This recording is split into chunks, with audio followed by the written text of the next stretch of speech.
Hello दोस्तों, कैसे हैं आप लोग। दोस्तों आई होप आप सभी अच्छे होंगे, स्वस्थ होंगे, तंदुरुस्त होंगे और अपनी तैयारी मन लगा के कर रहे होंगे।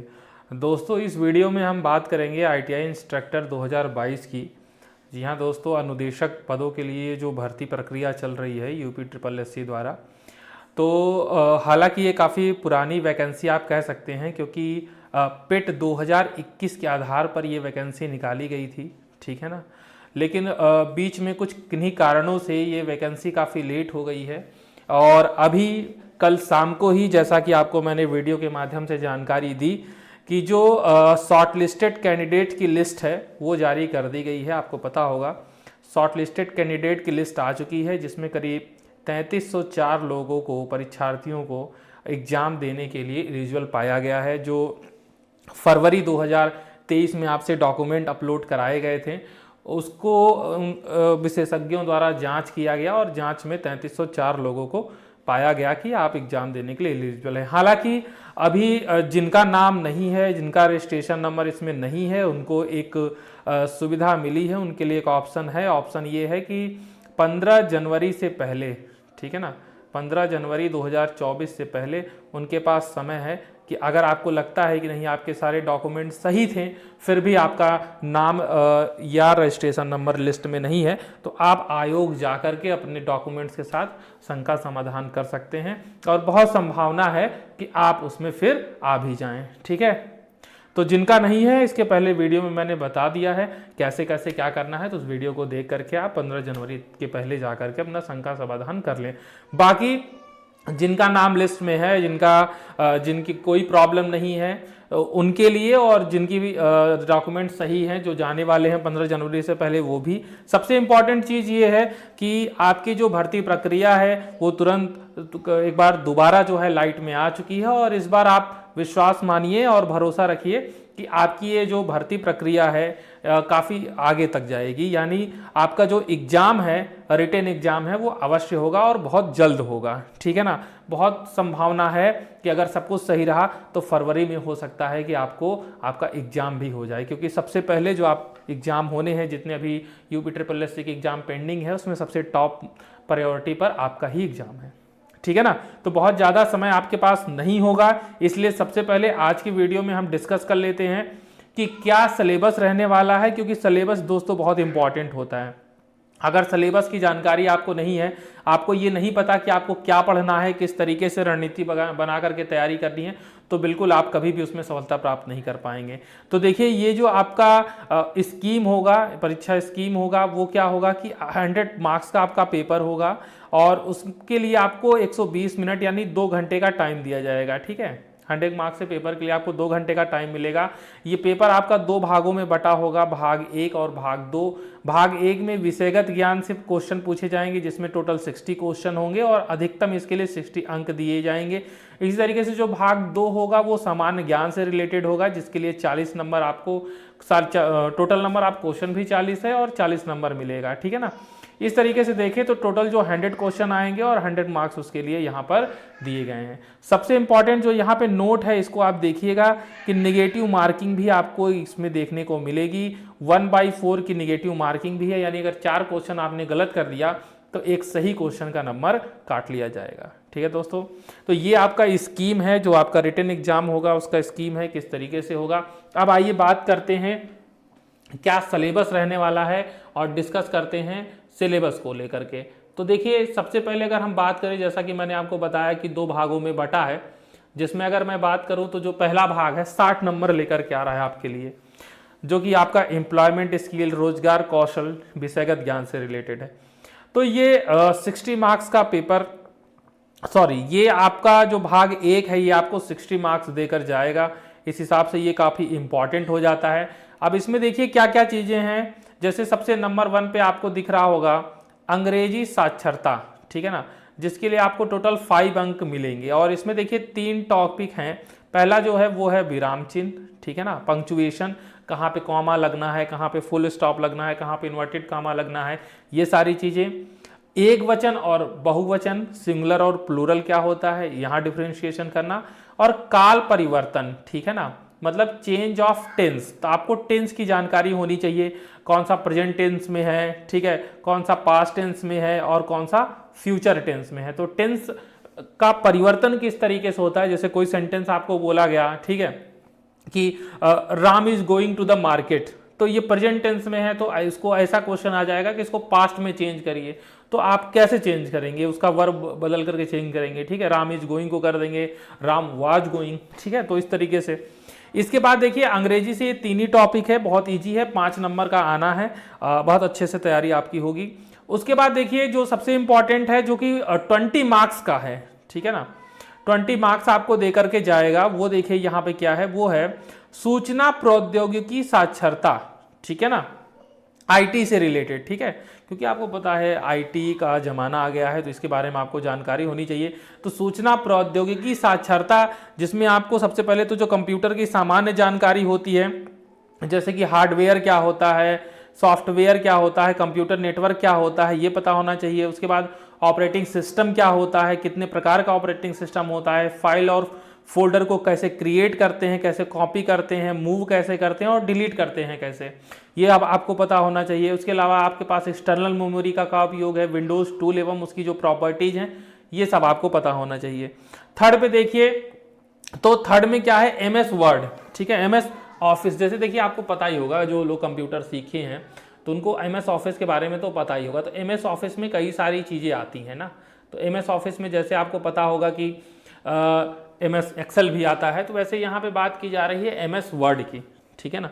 तो एमएस वर्ड में जैसे डॉक्यूमेंट बनाना, खोलना एवं बंद करना, कैसे अगर कोई डॉक्यूमेंट बनाना है एमएस वर्ड में तो कैसे आप बनाएंगे, किसी डॉक्यूमेंट को खोलना है, ओपन करना है तो क्लोज करना है कैसे करेंगे, जो शॉर्टकट कीज होती है, अब जैसे कॉपी करना है आपको कोई चीज़ तो आप डायरेक्ट क्या करते हैं, Ctrl+C दबाते हैं, पेस्ट करना है तो Ctrl+V दबाते हैं। तो ये जो शॉर्टकट कीज का प्रयोग है किस तरीके से होता है, टेक्स्ट को कैसे बनाना है, उसमें चेंजेस कैसे करने हैं, उसकी फॉर्मेटिंग कैसे करनी है और डॉक्यूमेंट को प्रिंट कैसे करना है, ये सारी चीज़ें यहाँ से क्वेश्चन आपको मिलेंगे देखने को।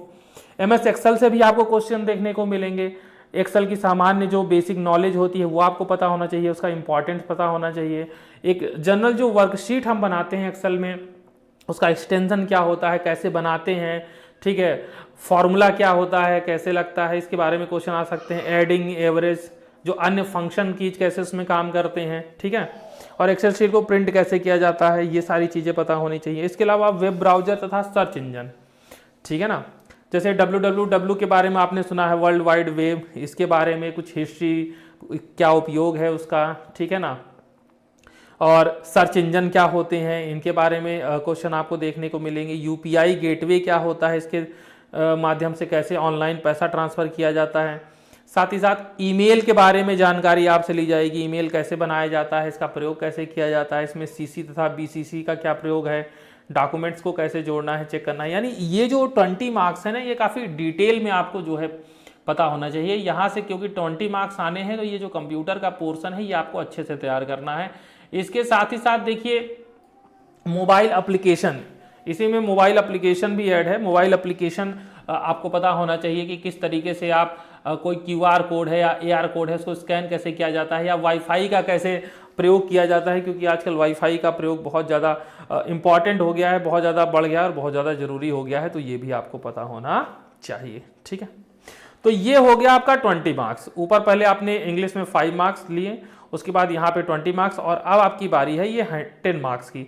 और ये 10 मार्क्स जो बहुत इंपॉर्टेंट है, ये आपको मिलेंगे पर्यावरण शिक्षा से, ठीक है, इन्वायरमेंट से रिलेटेड है, थोड़ा सा ज्योग्राफी का पोर्शन है, तो पढ़ने में भी आपको मजा आएगा। लेकिन यहाँ पे आपको क्या देखना है, यहाँ पे आपको ध्यान रखना है कि ये जो टॉपिक नंबर 3 है, यानी ये जो पर्यावरण शिक्षा है, इसमें कौन कौन से टॉपिक आपको देखने हैं। तो व्यवसाय जनित जोखिम, ठीक है, व्यवसाय से रिलेटेड वर्क है। तो सामान्य जोखिम, रासायनिक, भौतिक, विद्युत, तापीय प्रदीपन, यांत्रिकीता, जोखिम से बचाव, यानी इंडस्ट्री में क्या जोखिम होता है और उससे कैसे बचाव किया जा सकता है। इसके अलावा अगर मान लीजिए कहीं कोई दिक्कत आ जाती है तो जो फर्स्ट एड होता है, प्राथमिक चिकित्सा होती है, तो उसमें क्या करना होता है। कार्यस्थल पर अगर कोई चोटिल हो गया या कोई बीमार हो गया तो उसकी देखभाल किस तरीके से करनी है, ये सारी चीज़ें यहाँ पर हैं। नंबर 2 में इसी तरीके से नंबर 3 में अगर हम देखें तो जो पर्यावरणीय मुद्दे हैं, ठीक है ना, आखिर पर्यावरण क्या होता है, प्रदूषण क्या होता है, किस कारण से प्रदूषण फैलता है, ठीक है ना, वातावरण को कैसे हम सुरक्षित रख सकते हैं, ऊर्जा संरक्षण क्या होता है, तो ये सारी चीज़ें यहाँ पर आपको पूछी जाएंगी और आपको पता होना चाहिए। तो इस तरीके से ये 10 मार्क्स आपको इन्वायरमेंट वाले सेक्शन से मिल जाएंगे, ठीक है। इसके बाद जो सबसे इम्पॉर्टेंट, जो सबसे ज़्यादा नंबर दे के जाएगा वो है श्रम कल्याण कानून। यहाँ पे आप देखिए, ये भी आपको यहाँ पे 20 नंबर 20 मार्क्स दे के जा रहा है, श्रम कल्याण कानून, ठीक है ना। तो यहाँ पे आपको ये भी देखना होगा कि कौन कौन से टॉपिक आपको देखने हैं श्रम कल्याण कानून के अंतर्गत। तो यहाँ पे आप जैसे देखिए विभिन्न कानूनों के प्रत्याभूत लाभ तथा फैक्ट्रीज एक्ट ये है। इसके अलावा अगर आप देखिए अप्रेंटिसशिप एक्ट है, एम्प्लॉयज स्टेट इंश्योरेंस एक्ट है, पेमेंट ऑफ वेजेज एक्ट है, ठीक है। इसके अलावा आप देखें श्रम एवं औद्योगिक कानून की जो व्याख्या है, तो ये यहाँ से आपको 20 मार्क्स के क्वेश्चन देखने को मिलेंगे।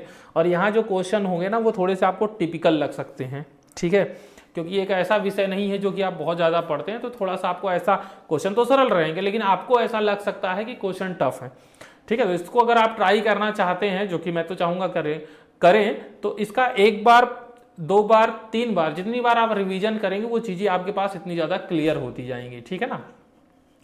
इसके अलावा देखिए गुणवत्ता प्रबंधन क्वालिटी मैनेजमेंट से 5 नंबर के क्वेश्चन आएंगे। क्वालिटी मैनेजमेंट और पीडीसी की अवधारणा, ठीक है, आईएसओ की अवधारणा, आईओएस का परिचय क्या होता है, आप देखते हैं ना कि इनको आईएसओ सर्टिफिकेट मिल गया, ये मिल गया, तो क्या होता है उसके बारे में आपसे क्वेश्चन पूछे जाएंगे। तो इस तरीके से आपका ये जो विषयगत ज्ञान का 60 मार्क्स था ये कंप्लीट हुआ, जो कि बहुत इंपॉर्टेंट है क्योंकि 60 नंबर का वेटेज लेकर आ रहा है।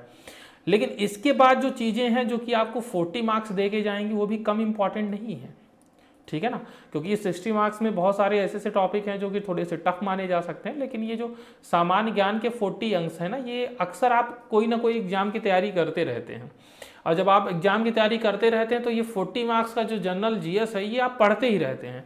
अब जैसे मैं बात करूं कि इसमें देखिए 40 मार्क्स में ये 8 टॉपिक यहाँ आपको देखने को मिलेंगे और सब में 5-5 अंक होंगे। देखिए 8 यहाँ पे टॉपिक आपको देखने को मिलेंगे और 5-5 क्वेश्चन यानी 5-5 अंक के प्रश्न सभी में आपको देखने को मिलेंगे। जैसे पहला है जो कि भारत की सांस्कृतिक विरासत, भारत की कला एवं संस्कृति एवं भारतीय राष्ट्रीय आंदोलन से जुड़ा हुआ है, इससे 5 नंबर देखने को मिलेंगे। अभी देखिए इसमें कोई आपको बहुत ज़्यादा एनिशिएंट हिस्ट्री, बहुत ज़्यादा मिडिवल हिस्ट्री, मॉडर्न हिस्ट्री बहुत ज़्यादा पढ़ने की ज़रूरत नहीं है। मॉडर्न में आपको क्या पढ़ना है, भारतीय राष्ट्रीय आंदोलन के बारे में पढ़ना है, और जब आप एनिशिएंट मिडिवल में जाएंगे तो वहाँ पे भारत की कला और संस्कृति वाले टॉपिक से पढ़ना है, पूरा आपको जो है नहीं पढ़ना है, ठीक है। तो इसीलिए मैं कहता हूँ कि पाठ्यक्रम जो सिलेबस आपका हो उसका सबसे अच्छा नॉलेज जब तक आपके पास नहीं होगा, जब तक आपके माइंड में सिलेबस पूरी तरीके से नहीं धंसा होगा, तब तक आप एक अच्छी तैयारी नहीं कर पाएंगे। तो दूसरा देखिए भारतीय संविधान यानी पॉलिटी से जुड़ी चीज़ें, मौलिक अधिकार और कर्तव्य क्या होता है, संसदीय कार्य किस तरीके से, प्रणाली किस तरीके से चलती है, न्यायपालिका कैसे काम करती है, पंचायती राज व्यवस्था क्या है, यहाँ से आपको क्वेश्चन देखने को मिलेंगे। इसके बाद अगर हम बात करें तो अगर अर्थव्यवस्था में आते हैं तो भारतीय अर्थव्यवस्था के विकास से संबंधित जो विषय हैं जैसे हरित क्रांति, पंचवर्षीय योजनाएं, नीति आयोग, कृषि सुधार, तो ये आपको अच्छे से पढ़ के जाना है। इसके अलावा स्वास्थ्य एवं दिन प्रतिदिन की गतिविधियों से जुड़ी जो समान विज्ञान से संबंधित विषय होते हैं जैसे फिजिक्स, केमिस्ट्री और बायो, ज़्यादातर इसमें बायो से क्वेश्चन आते हैं, तो इसके लिए पूछा गया है, ठीक है। और प्रारंभिक अंकगणित, अच्छा ये जो तीनों टॉपिक थे ना, इसके लिए लूसेंट आपके लिए सबसे बेस्ट रहेगी ना। लूसेंट आप पढ़िए, उसमें आपको जो है समान विज्ञान भी मिल जाएगा, पॉलिटी भी बहुत अच्छी खासी मिल जाएगी, अर्थव्यवस्था भी अच्छी मिल जाएगी, और भारतीय राष्ट्रीय आंदोलन और कला संस्कृति के बारे में भी आपको देखने को मिलेगा। इसमें थोड़ी सी जो आपकी 5 नंबर की मैथ आनी है, एलिमेंट्री अर्थमेटिक आनी है, उसमें ज़्यादा टफ क्वेश्चन नहीं आएंगे। नॉर्मल उसमें जो भिन्न दशमलव से रिलेटेड क्वेश्चन है, परसेंटेज है, सिंपल जो अर्थमेटिक इक्वेशन होते हैं वो सॉल्व करने के लिए आएंगे, वर्ग एवं वर्गमूल, स्क्वायर रूट, घातांक एवं घात और औसत। अगर किसी को मैथ में प्रॉब्लम है, स्पेशली मैं बता रहा हूं, तो हमारे कमेंट बॉक्स में मैसेज कर देगा, उस आपकी जो मैथ की दिक्कत है वो पूरी सॉल्व कराने की गारंटी हमारी है, ठीक है। अगर आपको दिक्कत है स्पेशली, हालांकि मैथ में कोई किसी को दिक्कत होगी नहीं, बहुत नॉर्मल हाई स्कूल स्तर की मैथ आनी है, किसी को दिक्कत होगी नहीं, अगर होती है तो बता सकते हैं। इसी तरीके से हिंदी में देखिए विलोम शब्द, पर्यायवाची शब्द, वाक्यांशों के लिए शब्द, श्रम सूत्र, भिन्नार्थक शब्द, मुहावरे, लोकोक्ति और समान अशुद्धियां, यही टॉपिक आपको पढ़ के जाने हैं। इसके अलावा अलग से कोई टॉपिक रस, छंद, अलंकार वगैरह कुछ नहीं पढ़ के जाना है, ठीक है। जो टॉपिक यहाँ पे दिया है वही पढ़ के जाना है, उसी में से क्वेश्चन आने हैं, अलग से फालतू की मेहनत करने का कोई मतलब नहीं है, ठीक है। ठीक है ना। तो ये सामान्य हिंदी के टॉपिक हो गए। इसके अलावा देखिए थोड़ा सा करंट से रिलेटेड भी क्वेश्चन होगा, जैसे भारत और पड़ोसी देश, विश्व के देश, राजधानी, मुद्रा, विश्व संगठन एवं उनके मुख्यालय, खेलकूद, पुरस्कार विजेता, प्रसिद्ध पुस्तकें एवं उनके लेखक, भारतीय अनुसंधान संगठन। तो ये भी बिल्कुल बहुत ज़्यादा कठिन नहीं है, लूसेंट में आपको ये सारे टॉपिक मिल जाएंगे। और इसके अलावा जो है आपको देखने को मिलेगा जो समसामयिक घटना वाले होते हैं, जो यूपी से रिलेटेड, यूपी का थोड़ा सा जीएस भौगोलिक, उत्तर प्रदेश का जो भौगोलिक विस्तार किस तरीके से है, ठीक है ना, ऐतिहासिक और सांस्कृतिक महत्व, प्रदेश में जो पर्यटन स्थल हैं, यहाँ संचालित की जा रही जो विभिन्न योजनाएं हैं, तो इसमें आपको ज़्यादातर देखिए योजना वाला क्वेश्चन मिलेगा और थोड़ा सा यूपीजीएस स्पेशली देखने को मिलेगा। तो ये इस तरह से आपका हो गया 40 मार्क्स, ठीक है। तो इस तरीके से आपको स्ट्रेटजी क्या बनानी है, स्ट्रेटजी ये बनानी है कि 40 मार्क्स की तैयारी आप कैसे करेंगे, उसके बाद आप अपने 60 मार्क्स की तैयारी कैसे करेंगे, क्योंकि दोनों का फंडा अलग अलग है, ठीक है ना। ये जो 40 मार्क्स है इसके लिए तो आपको बहुत ज़्यादा भटकने की ज़रूरत नहीं पड़ेगी, इसलिए नहीं भटकने की पड़ेगी कि आप लूसेंट अगर फॉलो कर रहे हैं तो बहुत आसानी से आप इसको कवर कर सकते हैं। रही बात 60 मार्क्स के लिए, उसमें जो कंप्यूटर वाला पोर्शन है उसके लिए आप अरिहंत की या परीक्षा मंथन की जो बुक आती है उसको फॉलो कर सकते हैं, वहाँ से आपका क्लियर हो जाएगा। इसके अलावा उसमें जो इंग्लिश है वो ज़्यादा दिक्कत वाली बात नहीं है, तमाम चैनलों पे अवेलेबल है, वहाँ से भी आप देख सकते हैं।